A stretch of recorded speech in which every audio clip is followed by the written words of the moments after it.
All right. Good afternoon. Welcome. As always in life, we had a bit of a issue with technical difficulties. So you'll see at the bottom of the screen myself, but also Chris Barrows. So he kindly will be working with me today to move my slides around and talk us through. But thank you so much for joining. Today, I'm going to be talking about working in the mental health field, education, licensing, and disciplines. My name is Letitia Lister Burgess. I am the executive director at EAP Bermuda, and I'm really interested in knowing a bit about all of you to see what you are hoping to get from today. So, just really quickly, if you could in the chat confirm whether you are a student, whether you are a graduate, and if you are a graduate, how many years have you been in the field? So, I'm going to tailor it as we talk with those kind of things in mind. But thank you for being willing to interact with us today. So, again, if you could write in the chat whether you are a student right now or whether you're working in the field. And if you are working in the field, how many years have you been working? All right, Chris, if you could take us to the next slide. So I really want to know from many people, what is your why? What even brought you into this field? What has you wanting to be a part of the mental health field? For many people, it's, I've been told I give good advice. I'm the person of my friend group that everyone wants to come and talk to. I had my own issues. And so I'm an amazing, I had an amazing therapist who impacted me, and I want to do that for other people. I've always wanted to help people. I want there to be less stigma. I want to see more people who look like me, whether it's age, race, gender, or social orientation in the field. So, whatever your why is going to be increasingly personal to you, but that's really important to know what drives you.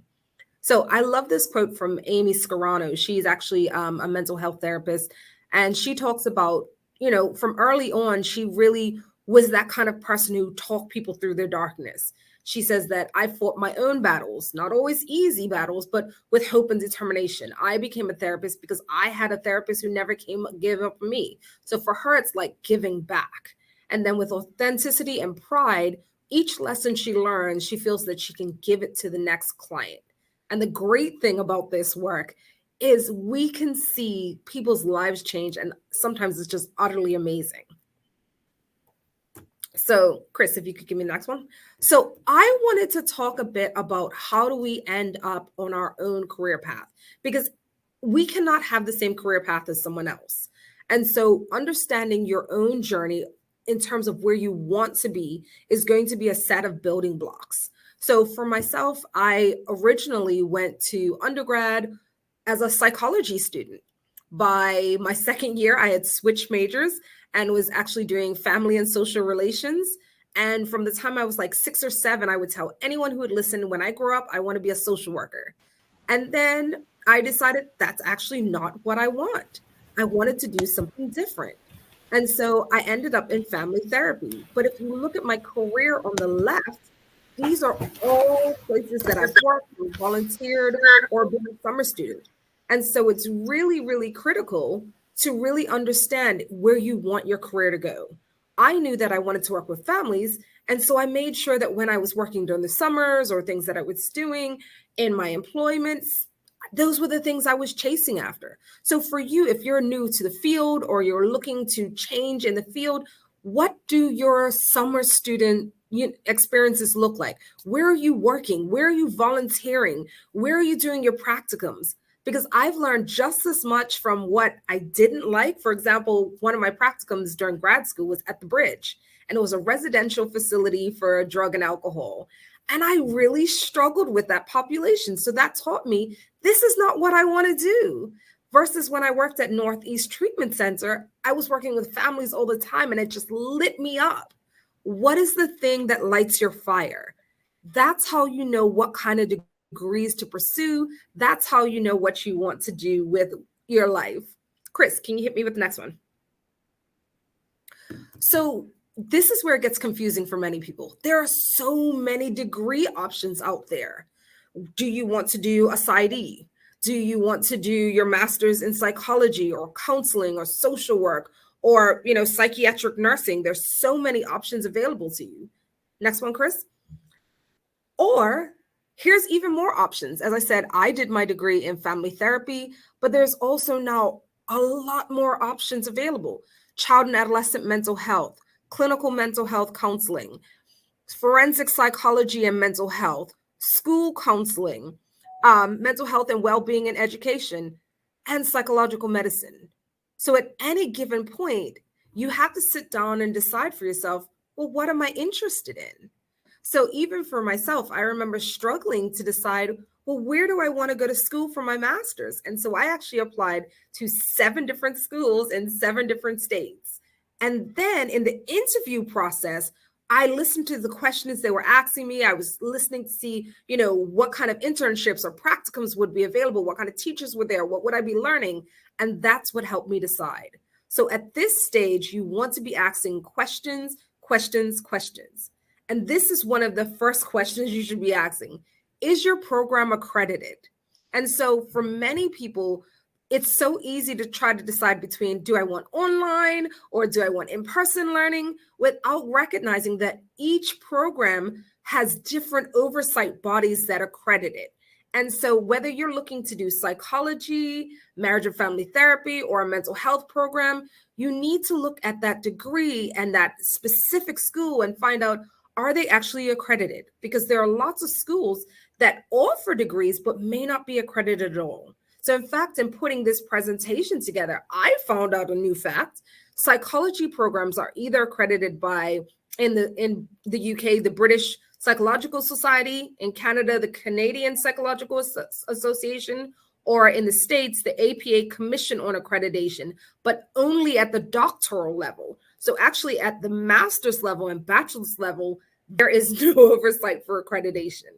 Now, again, for marriage and family therapy programs, it's by COMFTA, which is the Commission on Accreditation for Marriage and Family Therapy Education. For mental health, it's for CACRAP, which is the Council on Accreditation for Counseling and Related Programs. And there's a different one if it's for example, school counseling. It's a different one if it's through education. And so it's really critical that if you are going to do a master's or a doctorate in any mental health profession, that you're very specific in looking at whether they're accredited. And if you're thinking right now, well, how would I know? If you go to COMFTA, if you go to CACRAP, if you go to CPA, BPS, you can actually go on their websites and look at which schools are accredited, because that makes a difference. Someone may be thinking right now, what does that matter?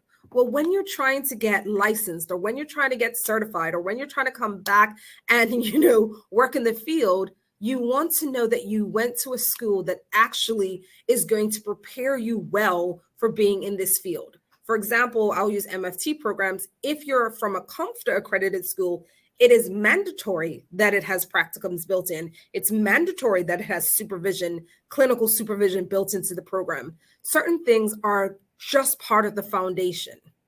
Next slide, please.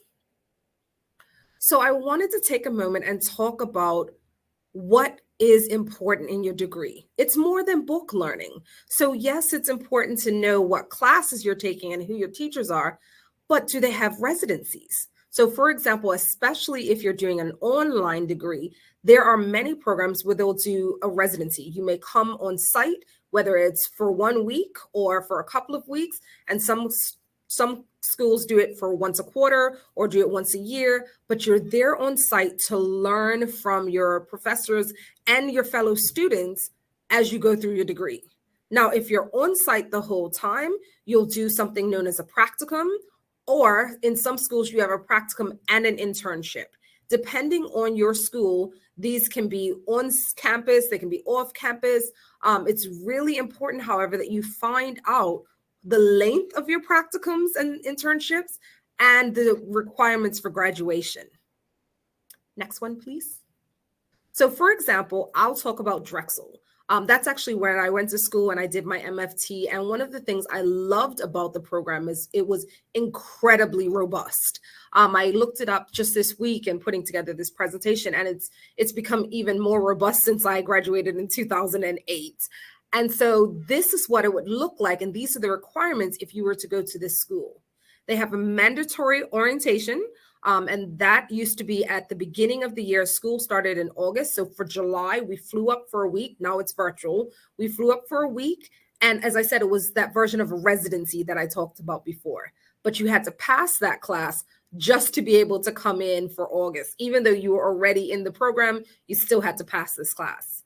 Then you now have to pass what's known as clinical readiness seminar. So for the whole first quarter that you were at Drexel, you still have a practicum. So from the minute you enter campus, you're taking classes, but you're also working with people. And so beside that, one of the classes you'll be taking is clinical readiness. They want to know, are you able to do this work? What support do you need from us? What things do we need to teach you? So once you pass that, then you start on your practicums. So at Drexel, you actually have to have 2 of them in order to graduate. You have a 9-month practicum and you have a 12-month practicum.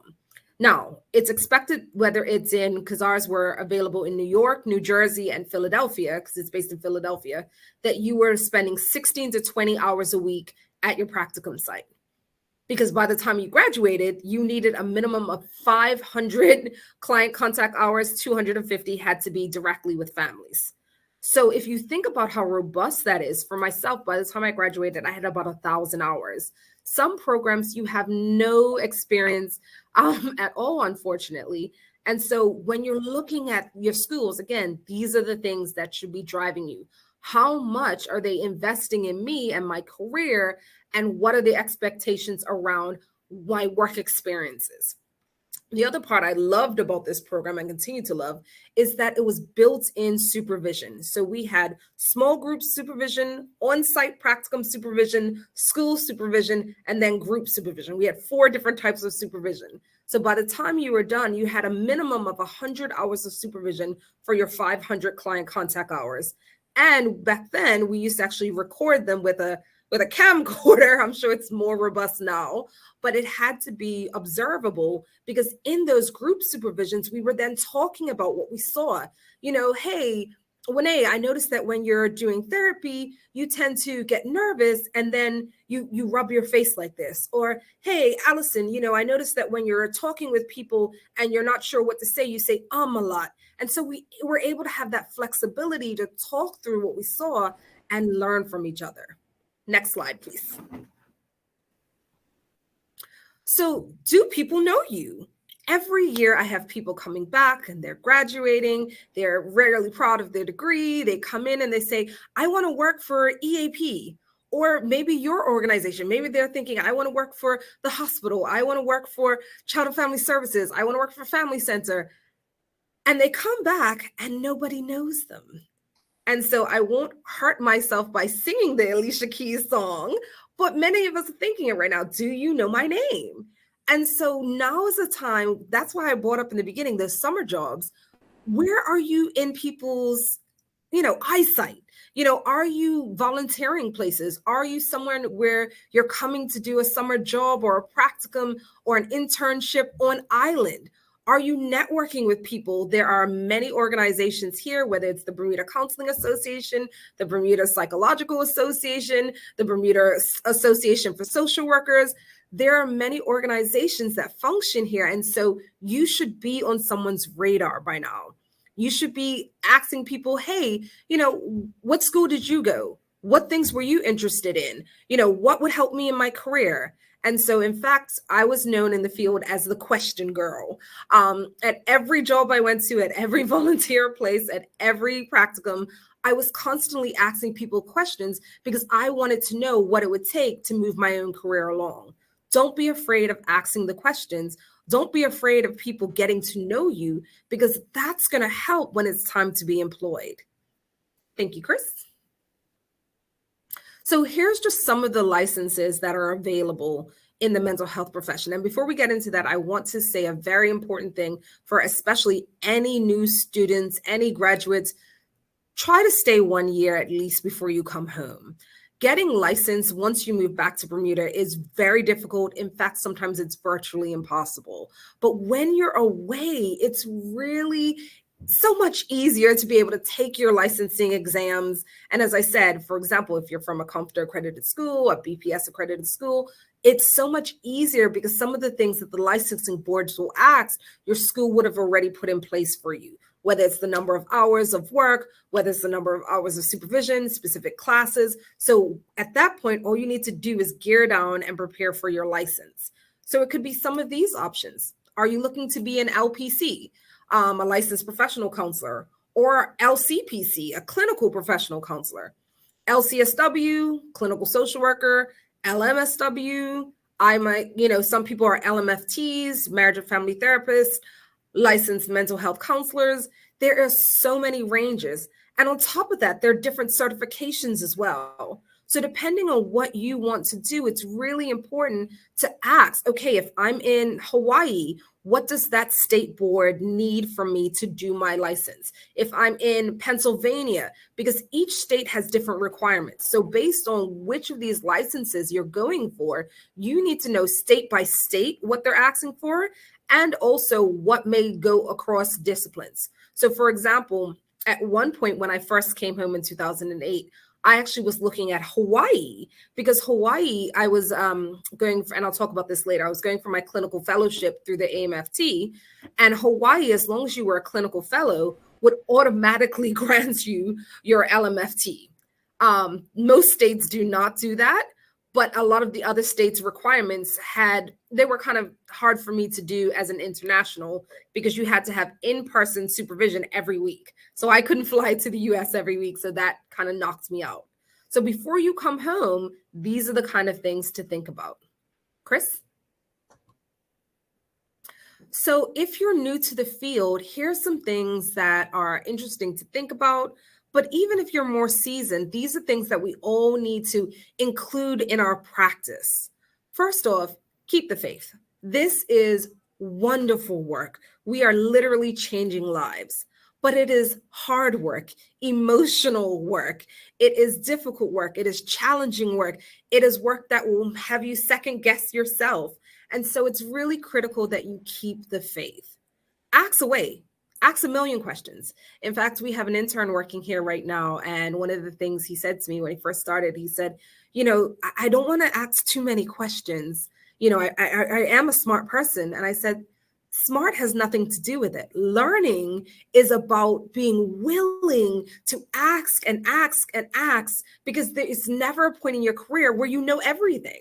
One of my mentors in the field actually is someone named Lauren Trott. And I love the fact that even at the point in her career, she still asks questions. She still wants to learn a new thing. If you see her, she's always doing a CEU. And I love that, because education and learning should be an ongoing part of our process. It doesn't stop when we graduate. Here's the other part. Work on your stuff. Oops, sorry, if you go back. Work on your stuff. At the end of the day, we come into this field for a variety of reasons. Maybe, as it was said before, maybe you went through a trauma and someone was really helpful for you. And you thought, okay, I want to do this work too. Guess what? That's great as a reason to start this work, but you have to work on your own stuff. Otherwise, emotionally, we're going to be bleeding all over our clients. Countertransference and transference are real things. And so we have to always do the work to make sure that we can see the client for the client instead of seeing us in the client. Embrace the business side of it, especially if you're going to go into private practice at some point. It's really critical that you understand all the parts that come with that.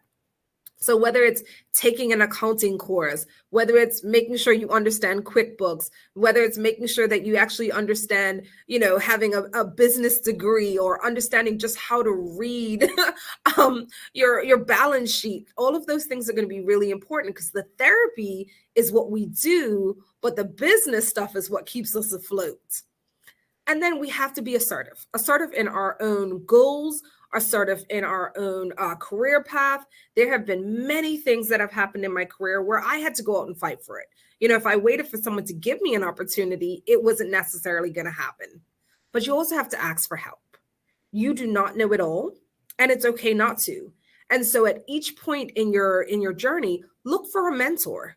You want to look for someone who is slightly ahead of you, or maybe far ahead of you that you can come up to, but someone who can show you where you want to next be on your path.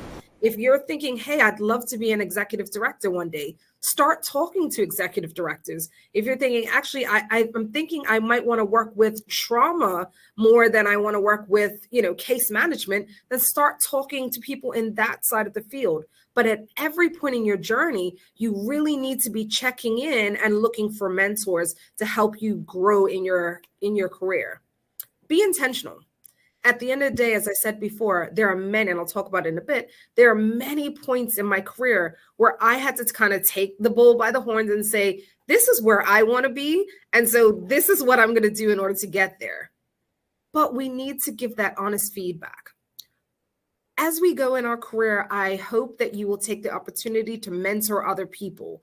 I hope that you're in good clinical supervision at your job. I hope that you have people in your life who can hold you accountable. So giving and receiving feedback is so critical in the growth of a therapist. And here's something that we often forget. Knowledge itself is secondary. In this work, sometimes we can be with people and we may not truly understand how they got to this place or how do they, see this situation in that way.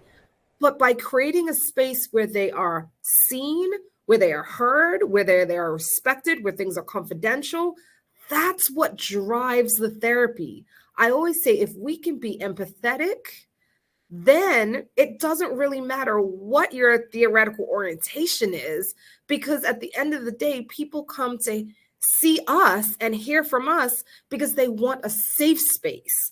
And so driving that is the most important thing, creating safety, creating confidentiality, and the knowledge will obviously sit next to it.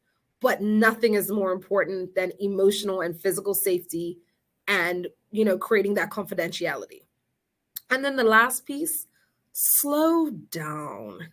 We can be just so busy, whether it's the paperwork, whether it's, following up with the calls, whether it's keeping on top of all our treatment plans.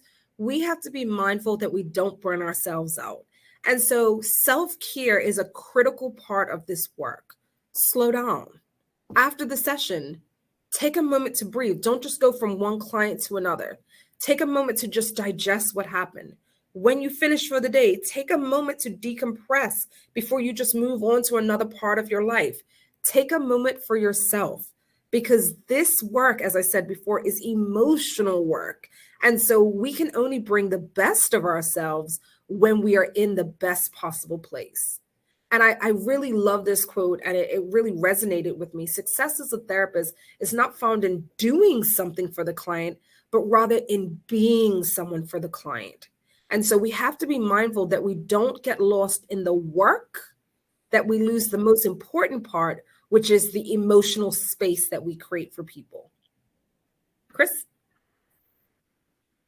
So you're a new graduate, you're ready to come back to Bermuda. You may or may not have stayed for a year or two. You may have a license, you may be certified. Now what? What do you do? Chris? So you've come back to Bermuda and you're thinking, okay, let me make sure that I am, registered with the Bermuda Health Council. Let me make sure that I am doing what's best for my field and, really being a part of things. Well, the interesting thing, I've been home since 2008, and we're still in the same space that we were when I came home 15 years ago. Currently, as was then, only 2 professions in the mental health field are actually regulated: psychologists and drug and alcohol counselors. Everyone else, it's a wild, wild west out there. So social workers, counselors, marriage and family therapists, all of that is unregulated. Why does that matter? One of the issues I find here is people may practice outside their scope of practice and training, and also may misrepresent themselves, and not wanting to, but not really understanding protected titles. So for example, in the States, when you call yourself a marriage and family therapist, that is actually a protected title in the States. You have to graduate from a comforter accredited school. You have to have certain training. But because it's not regulated here in Bermuda, anyone can say that they are a family counselor or a family therapist. So one of the things that has done for our field is it doesn't allow for consistency of skill set. So, for example, if I'm a client and I want to see a therapist, I don't know that because I'm going to, I'll just pick on myself. I'm going to Letitia Lister Burgess, that she actually has, the skills as a family therapist because she calls herself a family therapist.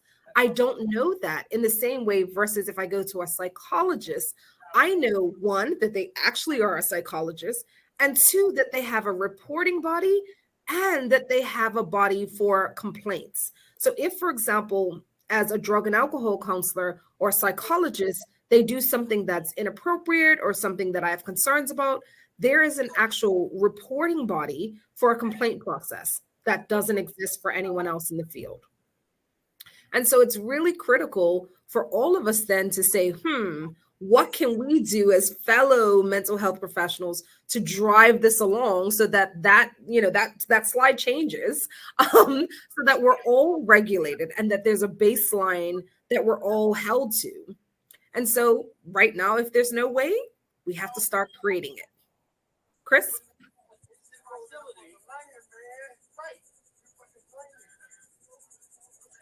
Chris, is also background noise. So, as I said, when I came home, it was 2008. I found that the field was unregulated. There was, I really struggled because I worked for a multidisciplinary team.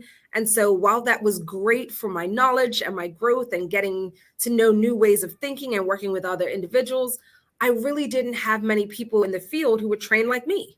And so I didn't have the supervision that I had been used to at Drexel and that I really needed as a new therapist in the field. And so I took on the challenge at that point of pursuing a clinical fellowship with the AAMFT, which stands for the American Association of Marriage and Family Therapists. And so for a 2-year period, I flew out to Philadelphia every month for 2 years to do supervision with Dr. Harry Aponte. He is known for something that's known as pot work, which is not drugs, but person of the therapist. And so if you research him, he is legendary in the field. And he actually was at Drexel when I was there, and he did the pot program. And it really resonated with me. I love the idea of that introspective work that we needed to do in order to really be emotionally available for our clients. And so for a 2-year process, I worked with him to do that supervision. And at the end of it, I was granted my clinical fellowship, and I've had it now since 2010. Next slide. And so actually, I want to take a minute and talk about persistency. This young lady that you see at the top, her name is Chenzira Flood. She is actually on this training right now, and I am deeply, deeply proud of her. She was our very first intern at EAP. We had never had an internship program before. And actually, she reached out and contacted me and said, hey, I would like to work at EAP. I would like to be an intern here. And I said, well, we don't have an internship program. And she said, that's great, but I would like to be an intern at EAP. And she was persistent. She kept emailing me. She kept calling me. She said, I'm willing to volunteer. I'm doing my master's program. I want to learn. I want to be a part of what you do. And so we ended up taking her on. We didn't even have a program. But because of this young lady and her persistence, we ended up building a whole program around her. We've now had 7 interns since then. We have someone right now who's working on their master's, and we now are a practicum site actually for Yorkville University in Canada. All that has come from this young lady.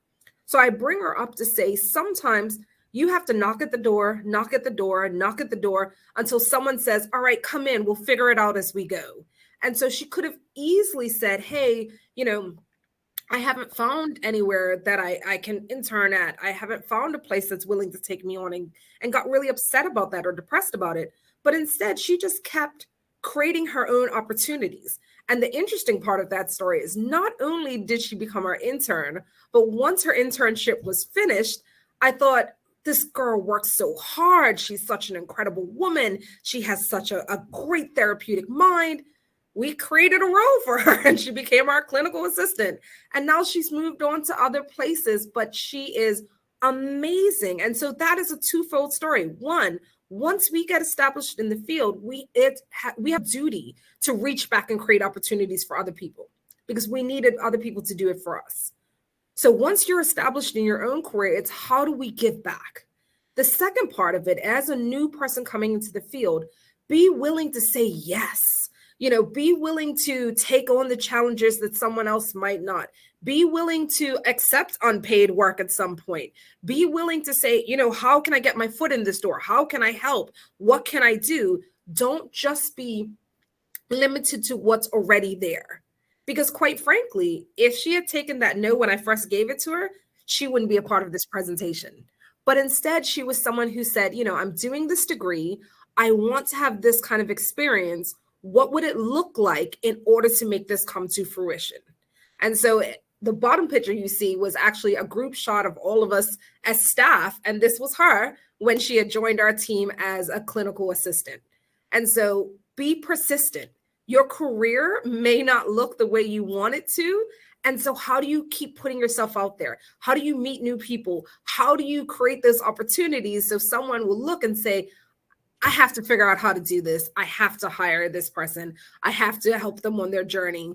And so really the gift of showing up and how we show up creates our own opportunity at times.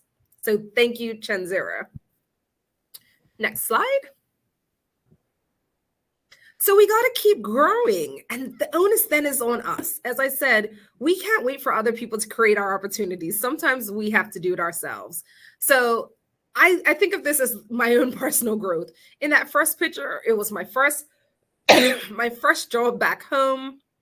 I was young, I was new to this field, but I was a yes. If someone asked me to do something, I remember at that point, I was doing presentations. I was in the school.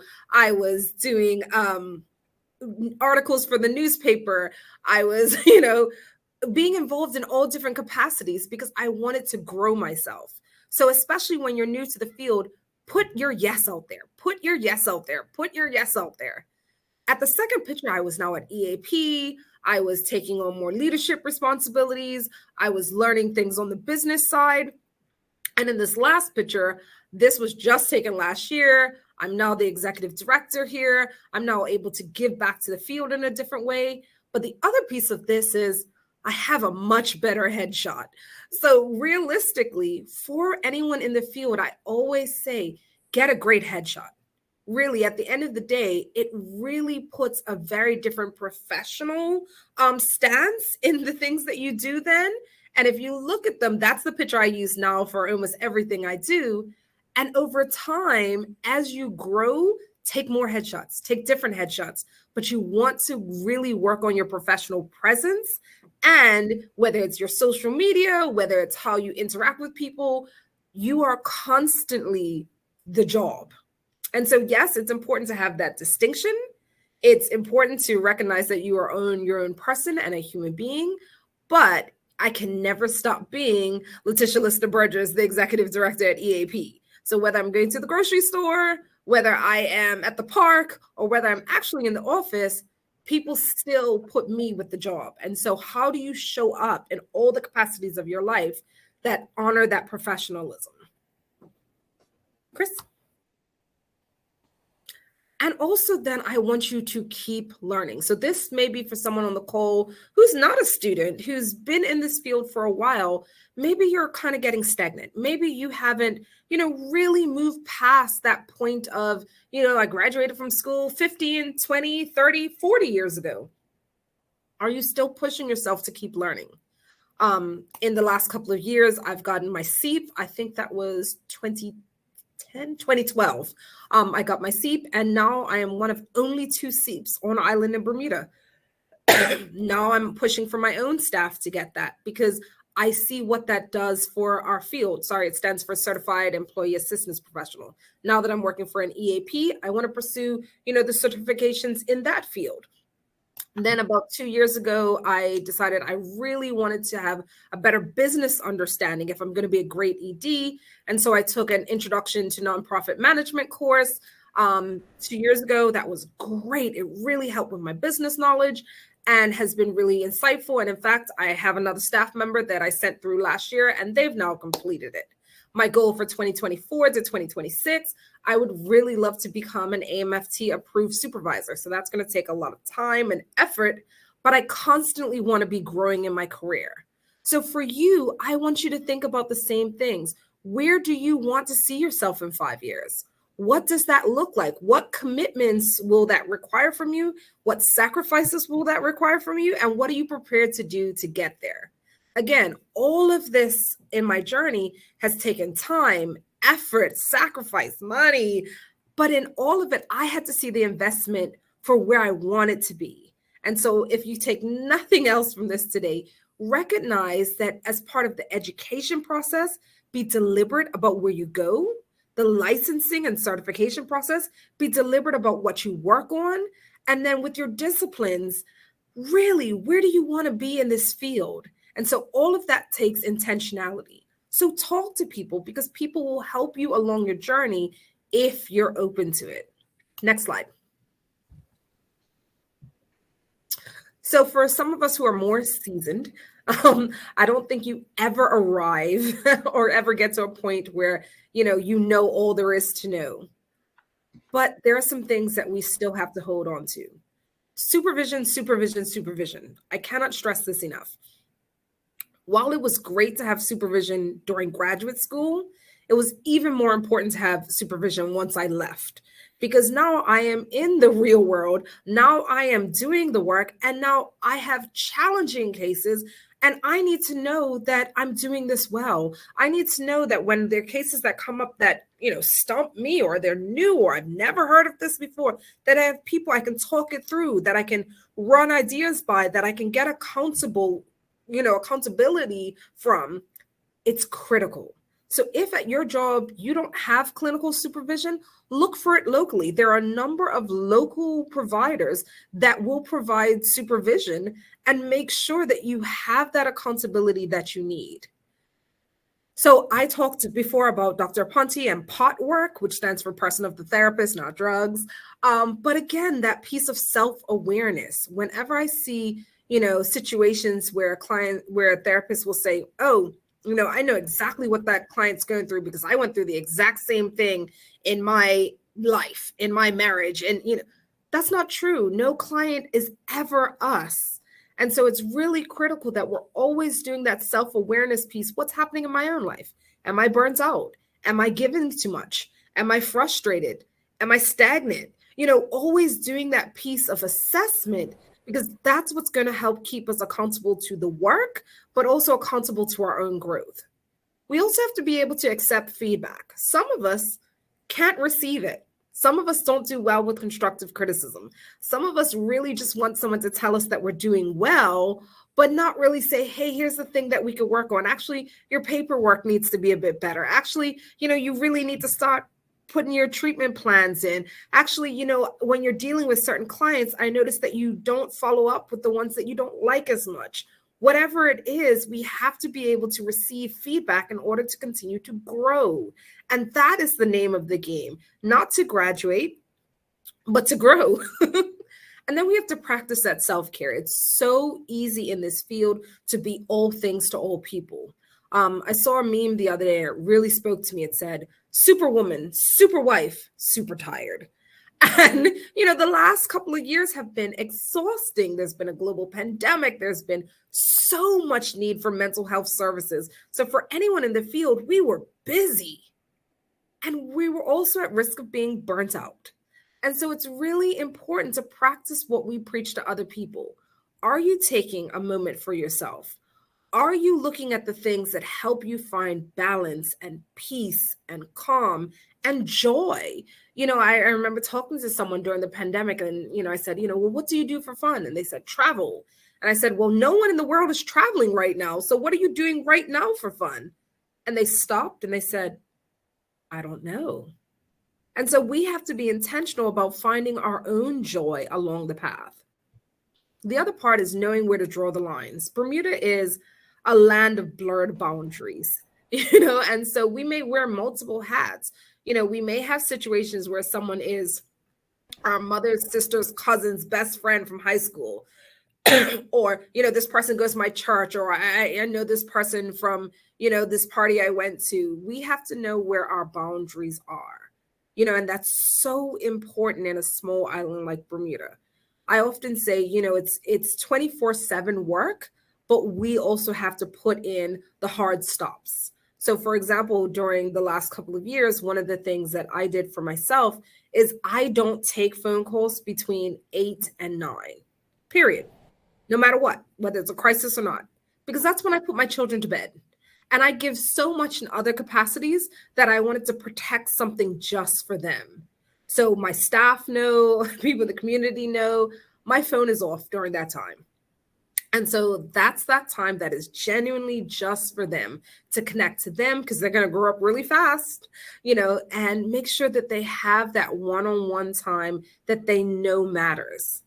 So whatever your boundary is, whether it's actually, at 5 o'clock, I'm done, whether it's actually, I don't look at my laptop on the weekend, whether it's actually, I'm not going to entertain emergency calls that aren't emergencies, whatever that is, have a boundary. It is critical for you in this work. And then I can't stress this enough, stay up to date on research and what's evidence-based. It's wonderful to have a degree. It's even more wonderful to know that you're keeping up with what has happened since you got your degree. Over time, some of the things that we have learned may not be as accepted as they were back then, and so it's really important to make sure that we're still looking at our cultural competency. It's really important to make sure that we know, well, what new research is coming out, or what strategies are being talked about, or what's happening in the field of trauma now, or what are we learning about generations. All these things have impact, and if we're stuck with what we learned back then, we're not keeping abreast with the times. And so our clients need us to be on the cutting edge. We need to always be looking at CEUs. We need to always be looking at learning opportunities, ways to get new trainings. And so I always want to encourage people, whether you've been in this field 5 years or 50 years, please stay abreast.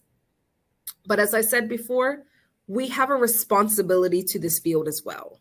Once you are established in your career, the onus is on you to be a mentor to someone else. The same way you needed a mentor at the beginning of your career, at some of the genesis stages for you, we have the responsibility to be that for other people. And so whether it's interns, whether it's summer students, whether it's new, employees coming on board, it's really critical that we become a part of someone else's growth. It is that pulling back and pulling forward that's really necessary for this field. Chris? And so look at some of these options. You can constantly get CEUs from trainings from any of these organizations. There's the APA, the American Psychological Association. If you're a psychologist, there's also the BPA, which is the Bermuda Psychological Association. There's AMFT, which is the American Association for Marriage and Family Therapy. If you're a counselor, there's the Bermuda Counselors Association. There is the American Counseling Association. If you're a social worker, I couldn't find their logo, but there's the Bermuda Social Work Association, and there's the National Association of Social Workers. There is no excuse for you not to do CEUs or not to do trainings or not to keep abreast, especially during the pandemic. So many of them were free because we wanted people to learn, and that should still be what drives us. And so join, as I said, for many of us in the profession, unless you're a drug and alcohol counselor or psychologist, we're not regulated. And so it's really important to have membership overseas. So as I said, I am in membership with the AAMFT. I am in membership with EPA, which is the Employee Assistance Program Association. I am a certified family therapist. And I don't say any of that to brag. I say that to hold myself accountable. I want people to know that at each stage of my career, there is someone that you can report me to. There is someone who I am held accountable to. There is an organization where I get supervision and learning and training. And as professionals, you should want that as well. Chris? So as we prepare to start wrapping up, I want to open it up to any questions in the group. So feel free to throw it in the chat. Feel free to do it as a Q&A. Do you have any questions? One, I talk really fast. Two, I did talk about a lot of things. Is there anything that you would like answered?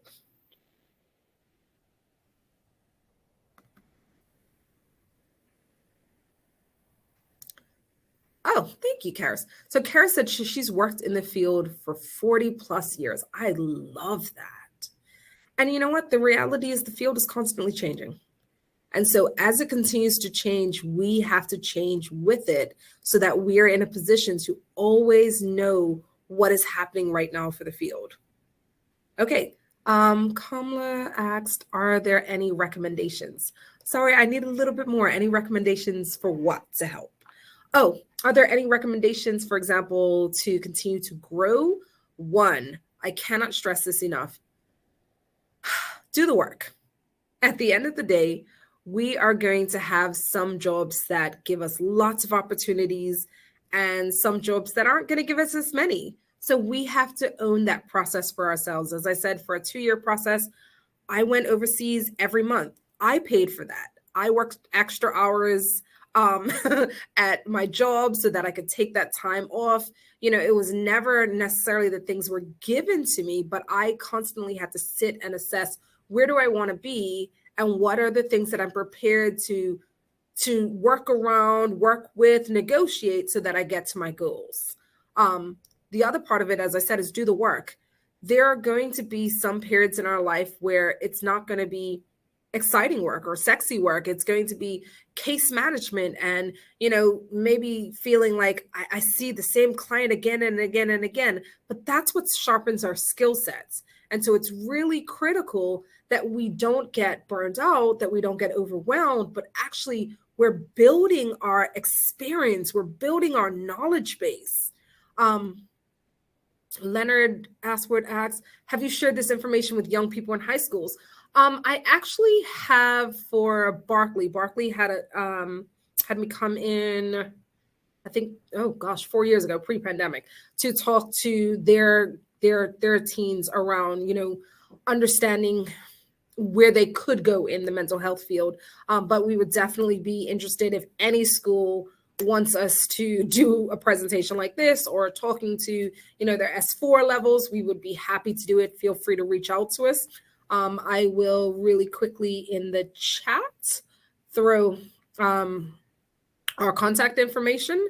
If anyone is ever interested, I would love to be a resource for them. So it's info@eap.bm. Kamala asks, what are recommendations for licensure outside of Bermuda for social workers or counselors? As I said, quite frankly, it's really hard to do once you've come back home. So if you're going to get licensed, it's really important to do while you're still out there. I've been home 15 years and I've never been able to get licensed. I've been able to get certified, but I've never been able to get licensed because a lot of the things that they requested. Now, it may be changing because of the pandemic, but for a lot of the the requirements, it was that you had to have a certain number of supervision in-person hours in the States. And so, as I said, I couldn't fly back and forth every week. And they weren't accepting anything Zoom or telephone, but that may be changing now. And so it would be very interesting for people to start looking at licensure requirements right now into 2024, because I know even for the AMFT, that's something that they're looking at to change in light of the fact that we were all doing telehealth for the last 3 years. Winnie Crockwell, do you have any suggestions for postgraduate training for an executive level professional who would like to get licensed in clinical mental health counseling? Yes. Okay, so there's all sorts of really great graduate certificates, depending on what you want to do with that career. Again, so whether it is, I want to get into addictions, I want to get into the school setting, I want to do private practice. If you're looking to do postgraduate work, then at this point, you want to make sure that it's really specialized.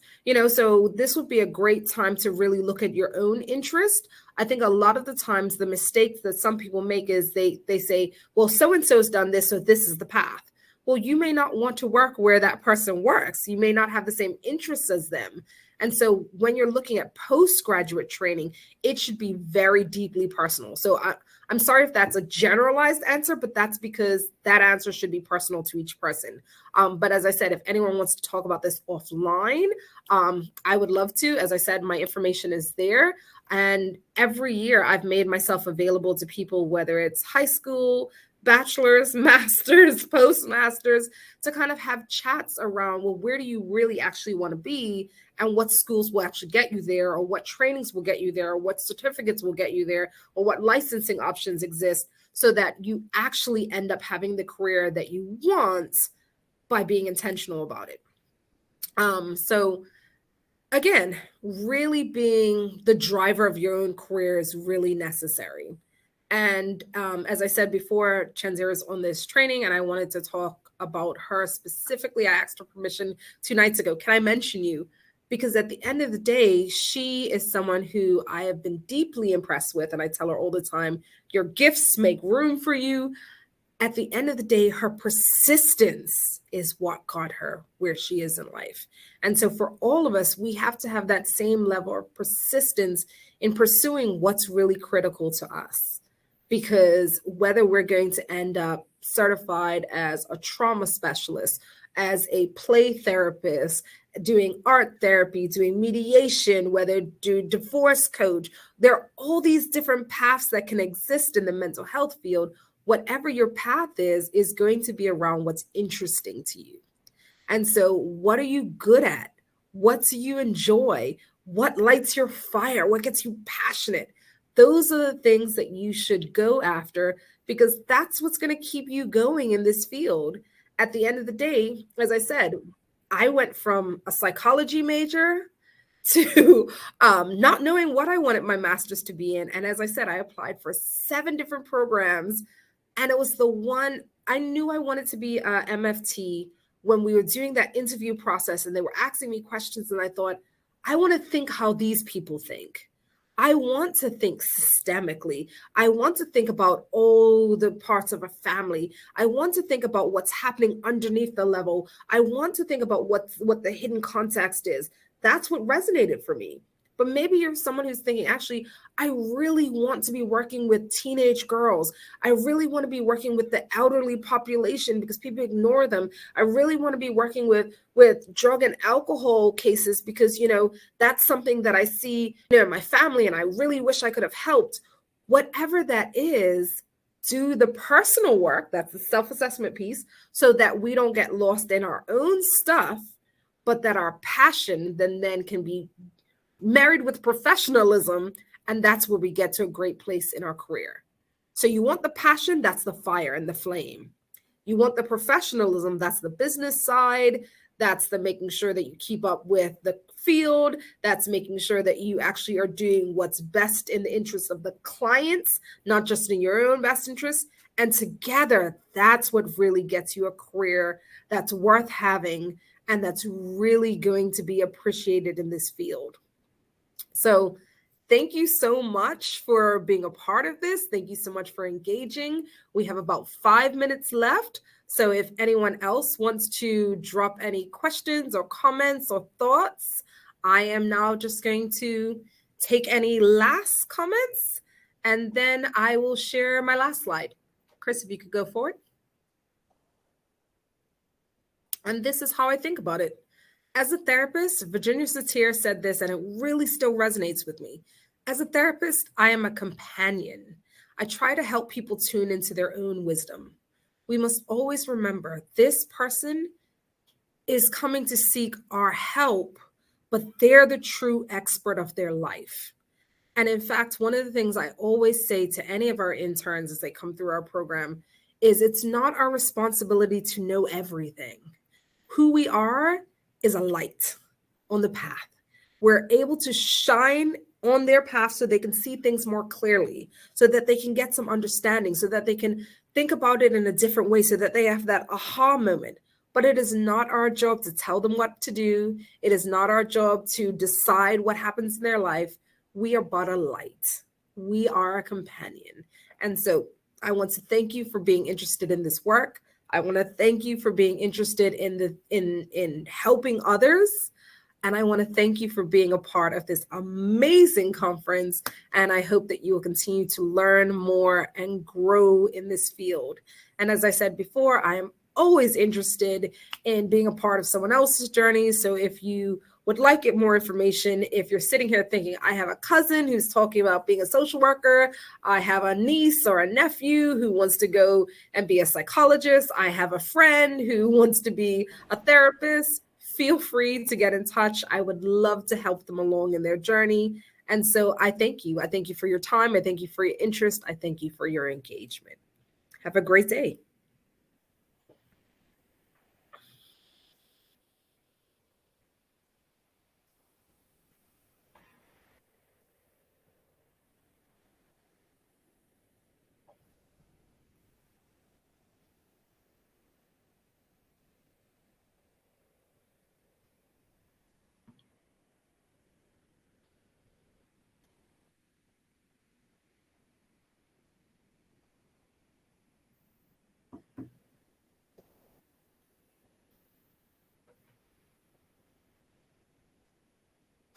All right. So if there are no other questions, thank you, Wanae. Thank you, Lakeisha, for your comments. And as I said, in fact, I will throw my own personal email in the chat as well at work that you can reach me at. Okay. So thank you for joining.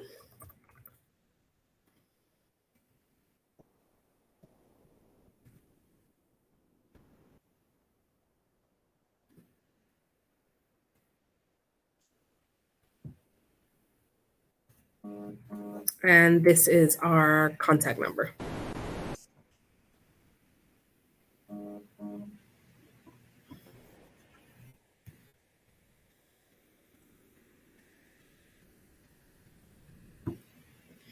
Okay, make sure you go back to the main stage so you can join the rest of the presentations today. Thank you for your interest. Have a great day.